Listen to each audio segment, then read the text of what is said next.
We've heard a lot today about innovation, and digital learning itself often is a form of innovation. So I wanted to do a very brief session about thinking about how do you do frugal innovation. I've had an interest in this for about 15 years or so. I've done research in innovation in a range of different public services. And also I'm an innovator myself, so I know how difficult it can be, having made some major innovations in 2 universities. But I was quite pleased that last week my boss called me a disruptive innovator, and I did check that he thought that was a good thing, but he did. So we're going to talk about frugal innovation, and the definition of frugal often is it's simple, it's plain, and it doesn't cost very much. And I think that's quite important to remember, because often if you like, the conventional wisdom about innovation is about big tech, it's big digital stuff, it's difficult, it's expensive, it takes a long time to do. I want to talk about innovations which are often quite simple, quite straightforward, but which can have really big impacts on the organization. And so I'm mainly going to be talking about bottom-up innovation. That are done by staff, by teams, and so on. So I want to do 2 things. One is just quickly whiz through what do I mean by frugal innovation, and a framework for thinking about that. And then 4 ideas that might help you, hopefully will help you think about doing innovation and encouraging others to do innovation in your organizations. So, didn't realize that one. So, very quickly, I don't think I need to go through this very much, because actually Rob did an excellent job this morning. It's not just about ideas, it's about ideas which are implemented. That's really important. It's not just starting things off. It's not the same as change, because innovation is about different ways of, it's a form of change, but it's a particular type of change, because it's about doing things differently, rather than simply doing the same thing but trying to do it more efficiently or effectively. So it's about step change. It may involve a mindset change or changes in practices. It's not just around products, it's also around services. And when we talk about service innovation, often we're changing relationships between people, either between staff or between, say, officers and members of the community.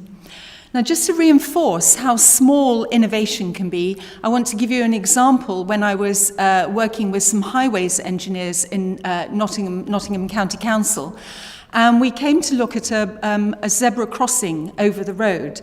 And this highway engineer was really excited about it and said, look, we've done this great innovation. And I looked at the zebra crossing, and I didn't see anything different from what, just a standard zebra crossing. He said, we've angled it by 4 degrees off the perpendicular to reflect the fact that people don't walk straight across the road, they tend to walk diagonally. And I looked at it, and I then did see that there was a difference. And you might say, well, that's hardly an innovation, but it really was, because it was a mindset change for those highway engineers, because they were starting to think about behavioral science and how people actually walked, rather than simply planning regulations, building control, that kind of thing. So I really want you to be thinking about innovation in small ways, not just big ways. And sometimes those small things grow in any case. That's a much bigger example of a zebra crossing than the one that I saw. Now, the next thing to say is, let's separate out innovation isn't necessarily the same as improvement, because not all innovations actually create improvements. Some of them are quite, they don't work, or they're in the wrong context, or whatever. And John Besant and Joe Tidd talk about innovation rates being anything between about 30 and 95%. So that's quite high. And some innovation experts would say if you're not getting failure, you're not getting proper innovation. Now, how do we apply that in public services where every innovation often is expected to work? But one of the key things is to try things out and then drop them, not just extend them through. If you remember Rob's sort of chain, it started with ideas and then prioritization. But equally, not all improvement needs innovation, so we shouldn't forget continuous improvement ideas around innovation, a lot coming from process control, Kaizen, that kind of thing. And it's not innovation for its own sake. A number of people have said this. Is this innovation creating public value outcomes? Is it actually useful and valuable and creating a better service or a more efficient service or whatever? So don't get carried away with, if you like, the policy chic of innovation as it always automatically being good. The thing to do is ask whether it is or not. Now, one framework, and then I'll give you some further ideas, and that's to think about 3 phases of innovation. You'll recognize this kind of shape. Rob did something very similar this morning. I'm going to add a different one at the end. So first of all, there's the invention phase, the ideas, the trying them out, the what if, let's do a mock-up of this. Second is implementation, really important, actually getting those ideas into practice, perhaps initially with pilots or trials, experimentation, but then moving it right across the organization or across whatever area of practice. The one that's different from Rob's is thinking about diffusion. And this is particularly important for public services, that we don't want innovations just to stay in Greater Manchester or Lancashire or whatever. If they're good ones, we should be spreading them and sharing them. And this really is the public sector's secret weapon, to be thinking about innovation. You don't have to invent everything yourself. You can harvest it, you can borrow it, you can take it from other places. And that's really important. And it saves a lot of work and it saves a lot of political risk as well. Right, having done those frameworks, I now want to talk about what you can do in the area of frugal innovation.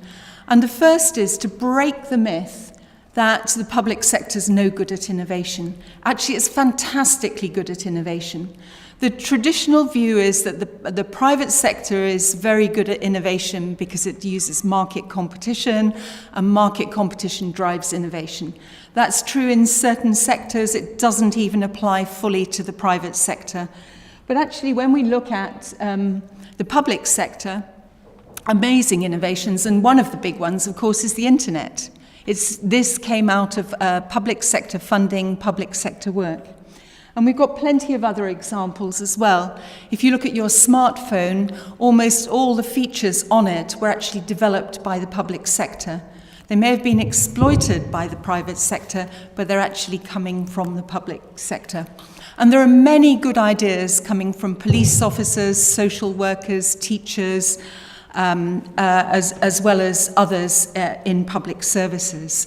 And one of the questions is, how do we create the right climate to be able to hear those ideas and to turn them into an innovation strategy, as Rob was talking about this morning? So where do those ideas come from? They come from 4 different places in public services. One is top-down. It might come from government, from regulation, from policy. The innovation of the NHS in 1948, fantastic example of a policy-driven innovation. Also thinking about innovations that come from within the organisation. The police officer with a good idea.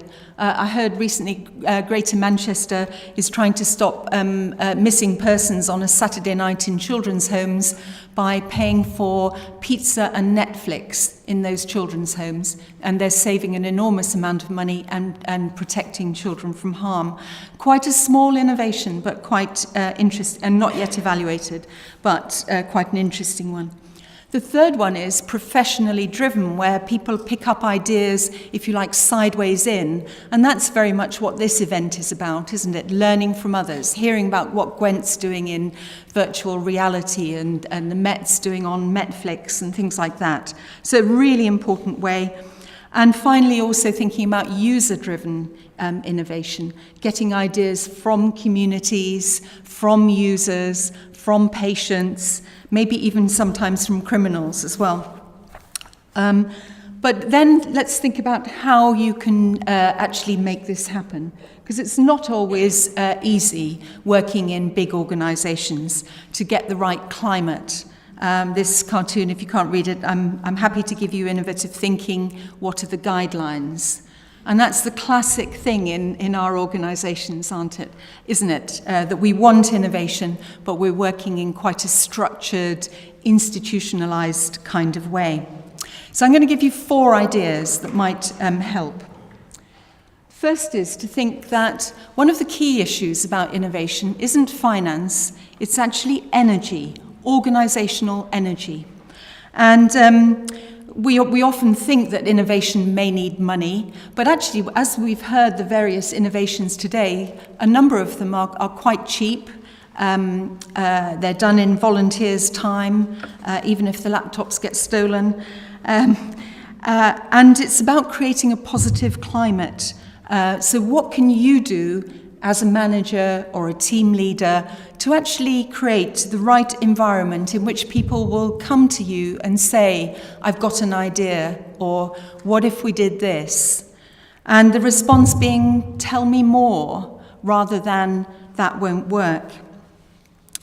And I want to just briefly tell you about some work in the NHS around 5 different types of energy, because they talked about thinking about organizations as energy systems and thinking about psychological energy, so how safe do people feel to actually provide suggestions and ideas?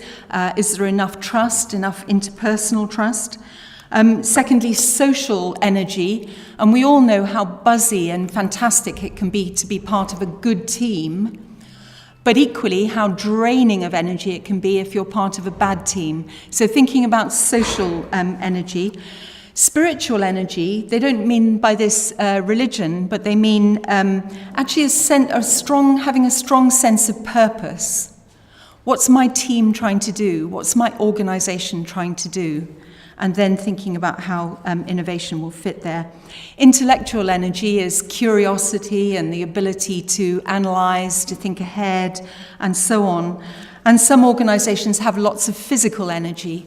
Hospitals have a lot of physical energy. Police forces do. So thinking about your organization in those ways, what are the areas of high energy? And what are the areas where energy is dissipated or pooled or doesn't seem to be working? And can you use that as a force for encouraging innovation? And I want to just use a metaphor from neuroscience, which is to think about neural networks and think about the energy being transmitted at very fast speeds across nerves and then across synapses into different neural networks. And what about if we thought about our organizations, not in terms of the organization charts, but in terms of energy systems? Where is the energy? Who are the blockers? Who passes energy between different systems? It's just a different way of thinking that might just unlock some ways of perceiving. It's a bit like Carolyn was saying about different ways of looking at things. And if we think about innovation in that way, I want to use a quote from Larry Lynn, who's one of the writers about public service innovation, who talks about, and look at all the energy words in this, if you're going to be a leader in the innovation space, you need a bit of charisma. That's very much around energy, combined with a lot of good judgment, tolerance of ambiguity, and a love of argument, passion, risks, and action. Leave your door and your mind open. It's a fantastic quote, I think. But that love of argument is actually quite important for innovation. Carolyn was talking about it, Rob was talking about it in a different way this morning, that actually being able to challenge, explore, look at things from different perspectives can be very, very creative. But you might say, we all work in bureaucracies. And we should remember that bureaucracies exist in the private sector just as much as they do in the public sector. This is the GM building in Detroit, and maybe the sort of classic picture of a bureaucracy. Now, I want to give you another myth buster, which isn't just that the public sector is good at innovation, but that also sometimes bureaucracy can help innovation. Now, why would I say that? Well, I'm going to refine it slightly to say that it can be both a help and a hindrance. So it can be a hindrance when bureaucracy, and by the way, I'm using it here in a analytical way, not a pejorative way. I mean the division of labour, the idea of different jobs and tasks, hierarchy, and so on. So it can be a hindrance, particularly in the invention phase. It won't work here. You can't do that because of the rules. You need to sign off 20 forms before you can even put forward this idea. We're all familiar with that kind of red tape dampener on innovation, aren't we? But one of the interesting things from research I've done is that bureaucracy actually can also help you in the implementation stage. Not so much the invention stage, but the implementation stage. And interestingly, that's what Rob was talking about having an innovation strategy. You scoop up the ideas, and then you make sure that they're actually actioned. They don't, just turn into yet more ideas. And so small organizations, which tend to have less bureaucracy, tend to be better at the invention stage of innovation, but larger organizations are quite good at implementing, and that's because they're good at writing rules and standard operating procedures and so on that actually get the new thing, assuming it's working, actually embedded and properly there. So look at bureaucracy in a different way and think about where is it helping you and where is it hindering you. And the golden place, if you like, to be is to try to be an ambidextrous organization where you're good at both invention but also implementation as well, and business as usual. It's sometimes called exploration and exploitation. So it's quite a hard thing to do. So, bureaucracy. The third idea is I want us to start thinking about harvesting ideas rather than necessarily having them yourself.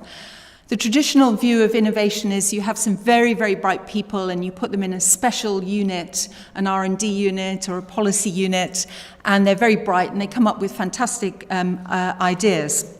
And that certainly can happen. But actually, there's been a big shift in the innovation literature in now thinking about harvesting ideas from the wide world rather than inventing them yourself. So it's the importance of finding ideas from outside the organization. And the ideas are already there, but they're used in a different way. Now, if you want a posh word for this, it's called recombinant innovation. But you can simply think of it as harvesting innovation.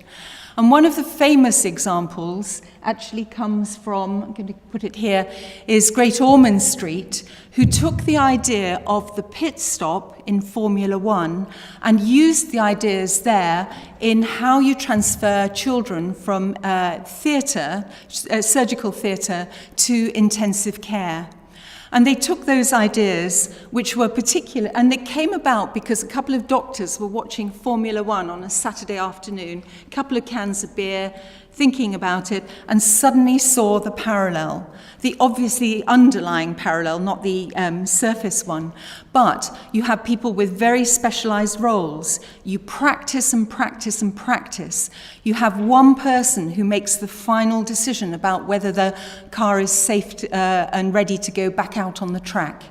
And they applied those ideas in thinking about how you take the quite complicated set of people who are working, anaesthetist and surgeon and various nurses, and transfer them. And patient safety has increased as a consequence. Now, there's lots of other examples of that. I'm going to go the other way. There's also a very good example from Greater Manchester Fire and Rescue, but I'll save that because of time. But the other way is thinking about open innovation, and that got mentioned today as well. Harvesting ideas from patients or from victims or from communities and so on, and thinking about, we're very familiar with crowdsourcing now in relation to the private sector. That can be rather problematic for public services because of the need for equity and democracy and so on. But people are now starting to write about citizen sourcing and thinking about getting ideas from there.